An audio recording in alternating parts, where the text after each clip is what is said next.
ओ पूर्वी बायरिया, ओ पूर्वी बायरिया, हमरो सलामो लेके जइहा आका के कबरिया। हिंद नगर से जब जब जइहा ओ पूर्वी बायरिया, ओ पूर्वी बायरिया, हमरो सलामो पहुँचा दिहा आका के कबरिया। ओ पूर्वी बायरिया, सांझ से गिरे नीर बहावे अखियां नबी के याद में, अखियां नबी के याद में, सांझ से गिरे नीर बहावे अखियां नबी के याद में, अखियां नबी के याद में। कैसे बतावे व्याकुल मनवा, कैसे बतावे व्याकुल मनवा, दुखिया नबी के याद में, दुखिया नबी के याद में। मोहनी सूरत के दर्शन को तरसेला नजरिया, तरसेला नजरिया, तरसेला नजरिया, हमरो सलामो पहुँचा दिया आका के कबरिया। ओ पूर्वी बायरिया, जिस सगरे मन के दीप जलहलन, काल कमलिया ओढ़ के, दीन के खातिर घूमत रहेलन, रब से नाता जोड़ के, दीन के खातिर घूमत रहेलन, रब से नाता जोड़ के। ताइफ के बाजार में जुलमी मारेलन पथरिया, मारेलन पथरिया, मारेलन पथरिया, हमरो सलामो पहुँचा दिया नबी जी के कबरिया। ओ पूर्वी बायरिया, लेके चलल तलवार उमर जब कत्ल नबी के शान से, बहिना से कुरान की आयत सुन के फिर ईमान से, बहिना से कुरान की आयत सुन के फिर ईमान से। कलमा तैयब पढ़ के पकड़लन आका के डगरिया, नबी जी के डगरिया, आका के डगरिया, हमरो सलामो पहुँचा दिया आका के कबरिया। ओ पूर्वी बायरिया, पलमा गेलन अर्श पे आका मौला के दरबार में, पलमा गेलन अर्श पे आका मौला के दरबार में। सिदरा पे जिब्रील कहते हैं जाना सकत उस पार में, नूर खुदा से जगमग जगमग चमकेला नगरिया, चमकेला नगरिया, चमकेला नगरिया, हमरो सलामो लेके जइहा आका के कबरिया। ओ पूर्वी बायरिया, हिंदी नगर से जब जब जइहा ओ पूर्वी बायरिया, हमरो सलामो लेके जइहा नबी जी के कबरिया। শ্রদ্ধেয় সম্মানিত ও নির্বাচিত আজকের সভার মহামান্য সভাপতি মহাশয়, মঞ্চের বিরাজমান উলামায়ে কেরাম, সামনের ইসলাম দরদি ভাইরা, বন্ধুরা, পর্দানশীল মা ও বোনেরা, সমস্ত প্রশংসা, যাবতীয় গুণগান একমাত্র আল্লাহ রাব্বুল আলামিনের জন্য, যিনি আমাদের মতো হায়াতের মালিক। একবার সকলে পড়ি আলহামদুলিল্লাহ।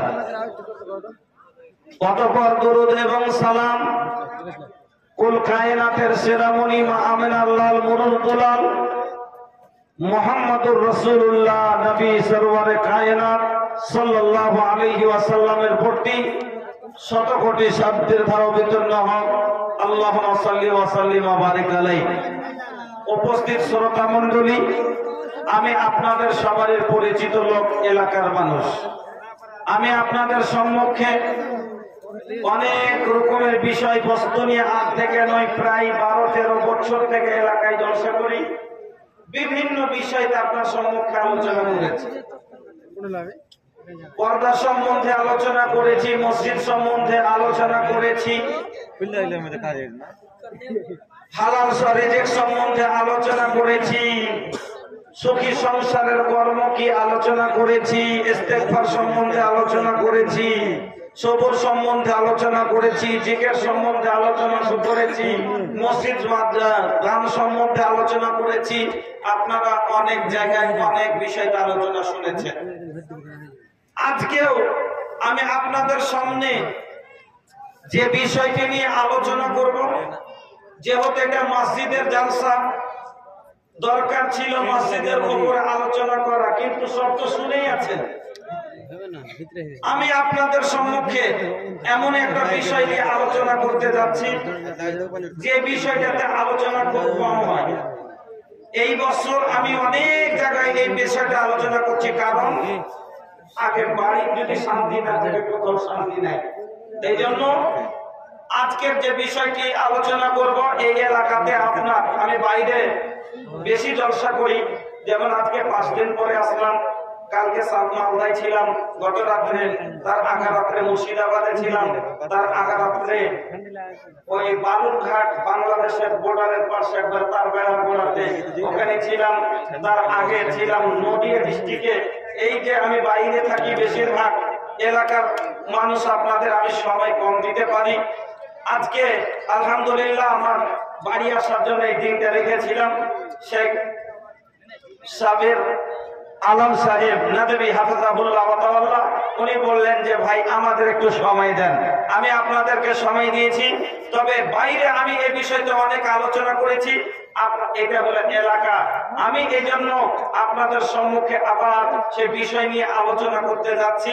সেটি হলো হুকুকুজ জাওজাইন, অর্থাৎ স্বামী স্ত্রীর এক অপরের উপরে হক। একজন স্বামী তার স্ত্রীর উপরে কি কি হক রাখে, আর একজন স্ত্রী তার স্বামীর উপরে কি কি হক রাখে। কেন আজ বাড়িতে আমাদের শান্তি নাই, অশান্তি? কাউরির বউ একটা আছে, কাউরির কেস চলছে, কাউরির বিচার হয়েছে, কাউরির ছাড়ান হয়েছে, এই চলছে। কেন বাড়িতে শান্তি নাই? একজন ছেলে বলছে ও নিজের ভুল বুঝে না, ও নিজের স্ত্রীর দোষ দিচ্ছে যে আমার স্ত্রী ভালো না। একজন স্ত্রী স্বামীর দোষ চাপাচ্ছে যে আমার স্বামী ভালো না, কিন্তু নিজে নিজের ভুল কেউ বুঝে না। যেমন একজন মহিলা বলছে, जब मैं बहू थी तो मुझे सास अच्छी नहीं मिली, जब मैं बहू थी तो मुझे सास अच्छी नहीं मिली, और जब मैं सास बन गई तो मुझे बहू अच्छी नहीं मिली, मैं तो बिल्कुल दूध की धुली हुई हूँ।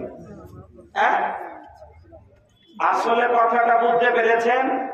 এই মহিলার ব্যবহার এত খারাপ যে শাশুড়ির সুতোবন্তি পড়েনি, যখন বউ ছিল তার ব্যবহারের কারণে শাশুড়ির সাথেও বনেনি, আর আজ যখন শাশুড়ি হয়েছে বাড়িতে বৌমা এসছে, এখন বৌমার সাথেও বনে না। আর নাটের গুরু ওই নিজেই হলো বদমাসের হাড্ডি, কিন্তু নিজের ভুল বুঝে না, বলছে আমার এতে কোনো দোষ নাই।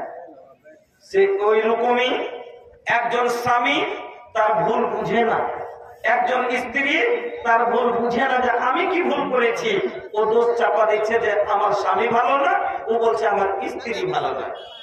আসুন তাহলে আপনাকে আমি বুঝিয়ে তুলি। স্বামী স্ত্রী হলো, স্বামী স্ত্রী মিলে একটা সাংসারিক জীবনের গাড়ি চলে। যেমন একটা গাড়ি চলতে গেলে, মোটর সাইকেল চলতে গেলে তার দুটা চাক্কা লাগে, এক চাক্কাতে চলবে না। দুটা চাক্কা না হলে এক চাক্কায় মোটর সাইকেল চলবে? চলবে না। ওই রকমই একজন পুরুষ ছাড়া একজন মহিলার জীবন চলবে না, একজন মহিলা ছাড়া একজন পুরুষের জীবন চলবে না। যেমন সামনের চাকা পিছনের চাকা না হলে কোনো দাম নাই, ওই রকমই পিছনের চাকা ছাড়া সামনের চাকার ভ্যালু নাই। ওরকমই একজন নর নারী দুজনের জন্য, এক অপরের জন্য সেম টু সেম। পুরুষ হলো আগার চাকা আর স্ত্রী হলো পিছকের চাকা। কথা বুঝলেন? ভালো করে বুঝবেন, খুব সুন্দর কথা। কেন? আগার চাকা যে রাস্তাটা দিয়ে চলে, পিছকের চাকাটা সেম ওখান দিয়ে যায়, সেম ওখান দিয়ে যায় না, 1.5 হাত দূর দিয়ে যায়, যায় কি? যায় না। কেন?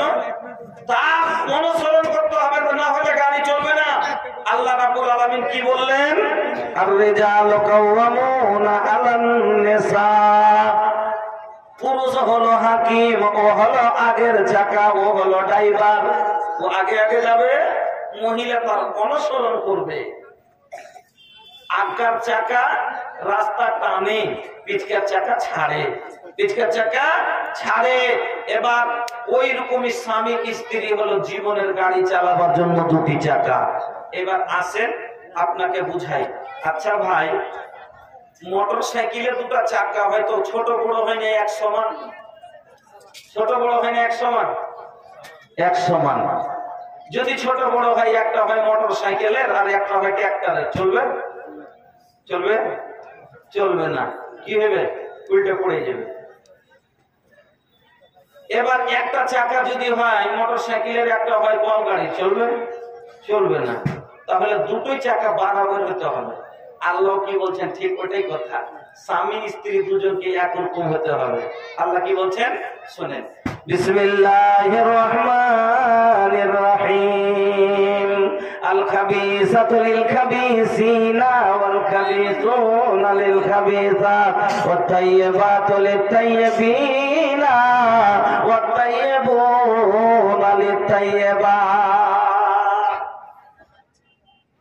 একটা চোরের জন্য চুন্নি, দুটা বরাবর চাকা। আমি দেখাচ্ছি। আল্লাহ কি বললেন? একটা পাক পুরুষের লেগে একটা পাক নারী দরকার, তাহলে বরাবর দুটো চাকা। একজন বদমাস ছেলের লেগে যদি একজন বদমাস মেয়ে হয়ে যায়, চলবে? কেন? ও বদমাস, ও বদমাস নেই, কোনো ব্যাপার নাই, দুজনে একরকম, মানে দুটো চাকায় একরকম হওয়া লাগবে।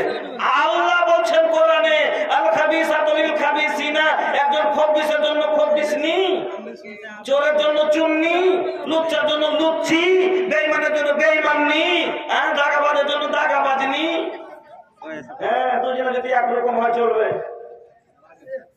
একটা জেনাকার ছেলে যদি হয়, একটা জেনাকার মেয়ে হয়, ও বলতে পারবে না, ও বলতে পারবে না। তোকে চাই কি ছেলে, তুই খালেদা ভাইয়ের সঙ্গে তুই এক লেগে গেলি, যে তোর চাষটা তুই ফের সঙ্গে লেগেছে, তো দুজনেই একরকম, দুজনেই একরকম। কেন? ওকে বলতে পারবে না, ওকে বলতে পারবে না। গাড়ির দুটাই চাকা সেম। আল্লাহ বলছেন একজন পাক। এবার এক ছেলে যদি হয় 5 ওয়াক্ত নামাজি, আর স্ত্রী যদি হয়ে যায় বেনামাজি, বেপর্দা, পুরুষের কথা মানে না, শরিয়ত মানে না, তাহলে দুটা দুরকম হয়ে গেল না ভাই? ও হলো দিনের উপরে চলছে, আর ই হলো বেদিন হয়ে চলছে, তো দুটা চাকা দুরকম হলো। তো এই গাড়ি চলবে না, এই সংসার টিকবে না। যেমন দুটা চাকা দুরকম হলে গাড়ি চলবে না, দুজন দুরকম হলে সংসার টিকবে না। এই জন্য আল্লাহ বললেন আল খাবিসাতু লিল খাবিসিনা। এই দেশের ম্যাপে কিনে এরকম কিছু বুঝতে পারি না।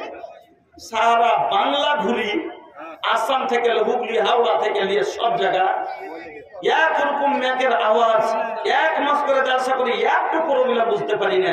আর এই বিহারে যদি 3 লাখ টাকা খরচ হবে, প্যান্ডেল মোটে 30,000 টাকা ছালার প্যান্ডেল, হ্যাঁ, আর এখানে 3 লাখ টাকার প্যান্ডেল করে কিন্তু ন্যাক যে ব্যক্তি ধারণের এরা কেমন মিস্ত্রি কিছু বুঝতে পারি না। এ বাजा मास्टर, अरे भैया तनी बाजा नीमन बनाओ भैया, बोले में बड़ा दिक्कत हो खाता, ऐसा बजाना चाहिए, आवाज भी नहीं तो भैया टन टन एकदम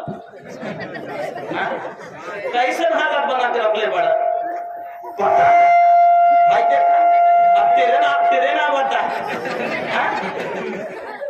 पता ना ये रेलगाड़ी है बता बैठा भैया तरी धीरज रखा बैठा का करिए सबके लिए हालत बा यदि के कोई बाधा सेटिंग করতে জানে না। তো বলছিলাম যে যেমন গাড়ির দুটা চাকা হলে উঁচা নিচে হয়ে গেলে পড়ে যাবে চলবে না, স্বামী স্ত্রী যদি দুটা দুরকম হয়ে যায় সংসার চলবে না, টিকবে না। এই জন্য আল্লাহ বললেন একজন পাক ছেলের জন্য একজন পাক নারী দরকার, আর একটা খবিসের জন্য খবিসনি যদি হয়ে যায় কোনো সমস্যা নেই, চলে যাবে। ও নামাজ পড়ে না, ও নামাজ পড়ে না, ও ওকে কিছু বলতে পারবে না, ও ওকে কিছু বলতে পারবে না। ও রোজা করে না, ও রোজা করে না, ও ওকে বলবে না, ও ওকে বলবে না, টেনশন হবে না। এই নামাজ পড়ছে, ও পড়ে না, এই তুমি রোজা করো, নামাজ পড়ছে রোজা করবে না, না তো না রোজা করবে তো তোকে বাড়তে থবো না, সংসার টেনশন শুরু হলো, এই সংসার টিকবে না। এজন্য এবার আল্লাহ বললেন যে দুজনকে দুটা চাকা একরকম হওয়া দরকার। আসেন আগে চলি। আপনার পকেটে টাকা আছে, আপনার পকেটে টাকা আছে, আর হাঁটতে ভালো লাগে না, আপনি মনে মনে করছেন একটা গাড়ি নিব, বন্ধুদের সামনে বললেন যে ভাই একটা গাড়ি নিব মনে করছি, তো কোন গাড়ি নিব বলতো, কোন গাড়ি নিব বলতো। ওই যে ভাই গেলে মাগলিয়ে এখন তো সব থেকে ভালো গাড়ি একটা মনে সবাই ব্যবহার করছে, তো ওই যে কোন ঠেলিবি না, তো পূর্ণিয়া ওই শোরুমে গাড়ি গেলা খুব সুন্দর সুন্দর, ম্যালেজও শুনেছি ভালো, আর গাড়িটার ডিজাইনও খুব সুন্দর, কালারও খুব পছন্দ, তো ওই গাড়ি গেলা নিয়ে এলেন। এবার আপনি গাড়ি কিনতে গেলেন, তো আচ্ছা বিনা টাকাতে গাড়ি কিনতে যাবেন, বিনা বিল মিটারতে আপনাকে শোরুম থেকে গাড়ি বাইর করতে দিবে? দিবে জি ভাই, দিবে? বিনা বিল মিটারতে আপনাকে গাড়ি বাইরে যেতে দিবে? দিবে না। এক সময় ছিল আগে বিনা বিল মিটাতে দিত, ওইটা হলো পুরানো যুগ ছিল আগে, যে বিনা মোহরের টাকা লেওয়াতে বেটি ভাই বাইরে করে দিত। আর এখনো কিছু বিল বাকি থুয়ে পেঠেছে, 1 টাকা বিল বাকি থুয়ে যেমন গাড়ি বাড়াই না, 1 টাকা মোহর বাকিতে রেখে বেটি বাড়াইবে না বাড়ি থেকে, 1 টাকা মোহর বাকি থুয়ে বেটি বাড়াইবে না বাড়ি থেকে।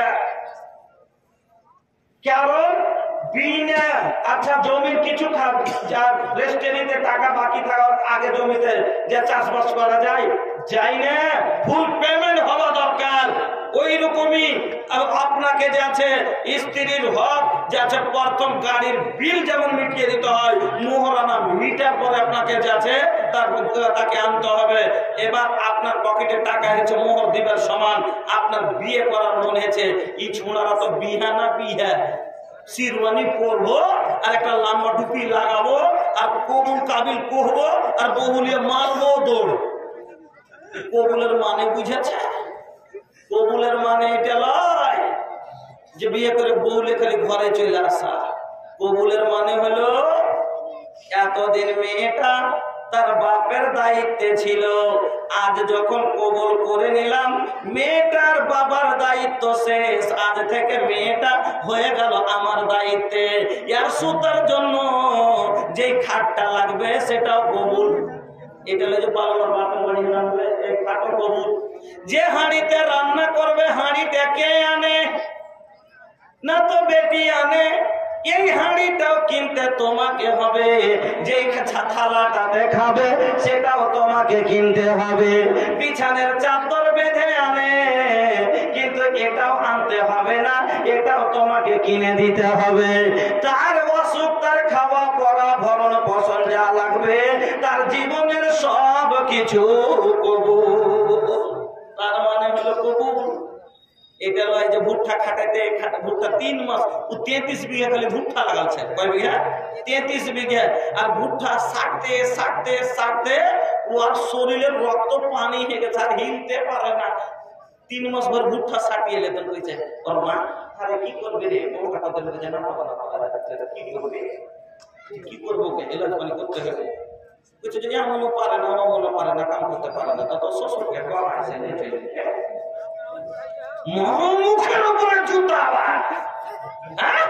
3 মাসের তার বেলাতে যদি ওর বাপের বাড়িতে থেকে যদি একদিন কহে যে বেটিকে পারে না বাবু 10 দিন পেটাবো না, দেখছিস কত কাম চুনি, ওর বাপ কত তো দেখছিস কেমন করে বাচ্চাকারি করছে, ওর বেলাতে তখন কাম চোর, আর ওর বাড়ির বেলাতে তখন 3 মাস খাটিয়ে নিয়ে এরা যে টাকা দেওয়ার বেলাতে তো শ্বশুরকে পাইছে লিখবে। এটার মানে কবুল নয়, ওর অসুখের টাকাও কবুল, যা লাগবে সব কবুল। এবার কবুল করেছেন আপনি, আপনাকে যেটা আমি বুঝাইতে চাইছি, বিয়ে করলেন, যেমন গাড়ি কিনলেন, আপনি গাড়িতে নিয়ে আপনি বাড়িয়েছেন, আর বেরিয়ে গাড়ির উপরে বসেছেন আর সেলফ দিয়েছেন, গাড়ি একবারে ছেড়েছেন, সাইকেল স্পিডে দৌড়িয়ে চলে যাচ্ছেন, সাইকেল স্পিডে দৌড়িয়ে চলে যাচ্ছেন। হঠাৎ করে সামনে একটা বাচ্চা দৌড়িয়ে চলে এসছে, হঠাৎ একটা সামনে বাচ্চা দৌড়িয়ে এসছে, আপনি ব্রেক করলেন, গাড়ি ব্রেক করলেন, কিন্তু আপনার ব্রেক কাজ করলো না, গাড়ির ব্রেক কাজ করলো না। আচ্ছা বলেন তো অ্যাক্সিডেন্ট হবে না? হবে না? ব্রেক কাজ করলো না, অ্যাক্সিডেন্ট হবে না? হবে না? হবে। কেন? ব্রেকের যেটা দায়িত্ব ছিল গাড়িকে রুকে দেওয়া, এ ব্রেক নিজের দায়িত্ব পালন করলো না, যার কারণে অ্যাক্সিডেন্ট হলো। আজ সংসারে আমাদের অ্যাক্সিডেন্ট কেন হয়, সংসারে ঝামেলা কেন হয়? এক মহিলা যা ওর সার্ভিস দেওয়া কর্তব্য ছিল পালন করে না, যার কারণে সংসারে অশান্তি। বন্ধুরা আমার, আগে চলুন, এটা হলো এদিকে গাড়ি ভালো, নতুন গাড়ি, কালাজ ফালাজ সব ভালো আছে, কোনো ব্যাপার নাই, কিন্তু জীবনে ড্রাইভিং করেনি, জীবনে গাড়ি চালাইনি। ই মনে করছে গাড়ি চালা সবকে দেখছি উপরে বসে থাকছে, হ্যান্ডেল ধরে থাকছে, আর উপরে উড়ে চলেছে, আমিও তো উপরে বসবো, হ্যান্ডেল ধরবো, উড়ে চলে যাবো, এই মনে করেছে। ই জানে না যে গিয়ার চেঞ্জ করতে হয়, ই জানে না যে ধীরে ধীরে কালার ছাড়তে হয়, ই কিছু বুঝে না। এবার ওই রকম করে ই মানে ছেড়ে গাড়িতে চড়ে ফেলেছে, আর চড়ে বাদে ভাই ডাইরেক্ট করেছে কি, এদিকে সেলফ দেওয়ার পরে গোটাই কালাজকে একবারে ঘুরিয়ে দিয়েছে। আচ্ছা কহেন তো গাড়ি থাকবে না, উল্টে ফেলে পালাবে? গাড়ি থাকবে তলে না উল্টে ফেলে দিও গাড়ি পালাবে? আগে পালিয়ে যাবে। আজ আপনার আমার স্ত্রী কেন আপনার আমার হাতের মুঠো নাই, কেন নাগালে নাই? তার কারণ হলো এর স্ত্রী ঢিল হয়ে আছে, এই পুরুষ তাকে ঢিল দিয়ে রেখেছে। ধৈর্য ধরলে কাজ শুদ্ধ, কাজ শুদ্ধ ভজনে, জাগরণে নারী শুদ্ধ, বাড়ি শুদ্ধ, নারী শুদ্ধ দমনে। উঠে কালাজকে যেরকম ধরে রাখতে হয়, স্ত্রীকে কালাজকে টাইট করে রাখতে হবে। চলুন, তাহলে বলবেন মুরগি সাহেব, সংসারকে চালাতে গেলে ড্রাইভ জানতে হবে, বিনা ড্রাইভার যদি ভালো না হয় তাহলে এমনি ড্রাইভারিং করতে গেলে পড়ে যাবে, যেরকম দাঁত মুখ ভাঙবে। এই কারণে আজ যুবকদের দাঁত মুখ ভাঙছে স্ত্রীর কেন? এই কারণে যে পুরুষের যে কর্তব্য, একটা পুরুষের লেগে কি কি দরকার ও জানে না। আসুন তাহলে শরীয়তে ইসলাম কি বলছে, জীবনে সংসারিক জীবন টানতে গেলে একজন স্ত্রীর উপরে তার স্বামীর হক হইল 6টা। একটা স্ত্রীর উপরে স্বামীর হক হইল 6টা, আর একটা স্বামীর উপরে তার স্ত্রীর হক হলো 4টে। মানে পুরুষের উপরে বাড়িয়ালির হক হলো 4টে, আর বাড়িয়ালির উপরে পুরুষের হক হলো 6টা। তাইলে 2টা বেশি হলো কার? পুরুষের। এত বাজে ম্যাচ দেখিনি গো। হ্যাঁ, তো 4টা। তো আসেন এই লোকটাকে গো, এই বইখানে, এ ভাই, এ ভাই, এ ওখানে কেন গেলেছেন তো কেন? এটা ভিক, এটা ভিক চাইবার জায়গা নাকি? এটা ভিক্ষা চাইবার জায়গা নাকি? সারা জীবন গ্রামে চাইতে হয় না? বলুন দেখেন তো, ভিক মসজিদ চাইতে বসেছে, আর আপনি বিশৃঙ্খলা করে মধ্যখানে দাঁড়িয়ে দাঁড়িয়ে লোকের কাছে ভিক্ষা চাইছেন, মানে এটা ভিক্ষা চাওয়ার জায়গায়? কি বলবো আপনাকে, এই ভিক্ষুকেরাও এত দূর একটা দিয়ে ধরে নিয়েছে, আমি এটাও বুঝে না যে বক্তাটা আইলো জলসা করে তো হয়তো 2 ঘন্টা 1 ঘন্টা ঘুমাইছে কি কিছু, ভয়ও করে না জি। আমাকে কতদিন ফোন লাগে দেখেছে, হ্যালো কে কইছো না তো আমি ফাল্লা করছি না কোহরা তো কই যা বন্ধ করতে সজি আমাকে পুণ্য কাটিয়ে রে ওকে ফোন করে কইছে পুলিশে কাল কোন দাস আছে পুলিশে হ্যাঁ জালসা সন্ধ্যা যাবে কইছে পুলিশ না জালসা সন্ধ্যা যাবে ভিক চাইতে যাবে লাগে হ্যাঁ পুলিশে কাল কোন দাস আছে তারপরে কাল এখানে আছে পরশু কোন আছে মানে এক মাসের বায়োডাটা ওকে গুনিয়ে দে এক মাস ভরু যেখানে যেখানে জালসা আছে ভিক্ষা করতে যাবে তার লাগে ফের তোর কইছে আচ্ছা ফের আই যেতে মনে করতে হচ্ছে ফের 4 দিন পরে করব চাই বেচা ঢুকিছে ভিক চাহা ঢুকিছে ভিতরে ই আজিব মহল্লা তো তাহলে একজন পুরুষকে করতে হবে 4টা কাজ তাহলে সংসার ভালো হয়ে চলবে আর একজন স্ত্রী করতে হবে 6টা কাজ তাহলে সংসার ভালো হয়ে চলবে কি কি কাজ করতে হবে আগে মহিলা পুরুষ হলো বড় ওই হলো হাকিম ওই হলো মালিক তো পুরুষের 6টা হক আগে বয়ান করে দিই খুব ছোট ছোট করে করবো আজকে মাথায় একটা দায়িত্ব আছে তো কালেকশনের এই জন্য লম্বা করবো না একটা করে হাদিস পড়বো আর আগে বেড়ে দেবো ইনশাল্লাহ তো 1 নম্বর হক হলো তারপরে 4টা তখন মহিলার বয়ান করবো ইনশাল্লাহ তো মাপন ভালো করে ধ্যান দিবেন আপনার উপরে আপনার স্বামী 10টা বেশি হয়ে গেল সময় ঠিকই তো আপনারা তো লেট করলেন তো তাহলে ওয়াজটা পরে করবো নাকি আচ্ছা লম্বা হয়ে যাবে মামা কাছে লম্বা হয়ে যাবে চলেন লম্বা করবো না একটা করে হাদিস পড়বো 2 মিনিটে একটা করে হাদিস পড়ে দিয়ে আগে বেড়ে যাবো তাহলে তো 2 ঘন্টার ওয়াজ 15 মিনিটে সারবে কি করবো খালি একটা করে হাদিস পড়ে পালিয়ে যাবো আর কি করবো হ্যাঁ তো 1 নম্বর হলো স্বামীর খিদমত এটা হলো পুরুষের স্ত্রীর উপরে একটা হক যে খিদমত নেবে স্ত্রীর কাছে হাদিস শুনেন হাসান বিন মুহসিন বলছেন যে একদিন আমার ফুফু আল্লাহ রসুলের বাড়ি গেলেন কোনো কাজে এবার কাজ হয়ে গেল তো আমার ফুফু আল্লাহ রসুলের বাড়ি থেকে বাড়ি আসছেন ওই সময়তে আল্লাহ রসুল আমার ফুফুকে বলছেন যে তোমার স্বামী বেঁচে আছে যে জি হুজুর আছে বেঁচে আছে বলছে আচ্ছা বলো তো তোমার স্বামীর তুমি কিরকম খিদমত করো আল্লাহর নবী হাসান বিন মুহসিনের ফুফুকে বলছে ও মহিলা বলো তো তোমার স্বামীর খিদমত তুমি কেমন করে করো তোমার স্বামীর খিদমত কিরকম খিদমত করো মহিলা বলছেন ইয়া রাসূলুল্লাহ আমার স্বামীর খিদমত আমি কতটা করি আপনাকে বলি আমি যতক্ষণ খাস্তি আনা যায় আমি যতক্ষণ ক্লান্ত না হয়ে যায় আমার পক্ষে যতটা সম্ভব যতদূর পারি আমি চেষ্টা করে স্বামীর খিদমত করি নবীজি বলছেন মহিলা ফানজুরি আইনা আনতে মিনহু ফানজুরি আইনা আনতে মিনহু ফাইন্নাহু জান্নাতুকা ওয়া নারুকা তুমি কেমন করে খিদমত করো এই কথাটা একবার মাথায় চিন্তা করো ভালো করে বেরেনে কথাটা দোহরাও বেরেনে কথাটাকে একবার স্মরণ করো তোমার যে খিদমতটা হয় এই খিদমতটাতে আল্লাহ রাজি হবে কিনা এই খিদমতটাতে জান্নাত যাওয়া যাবে কিনা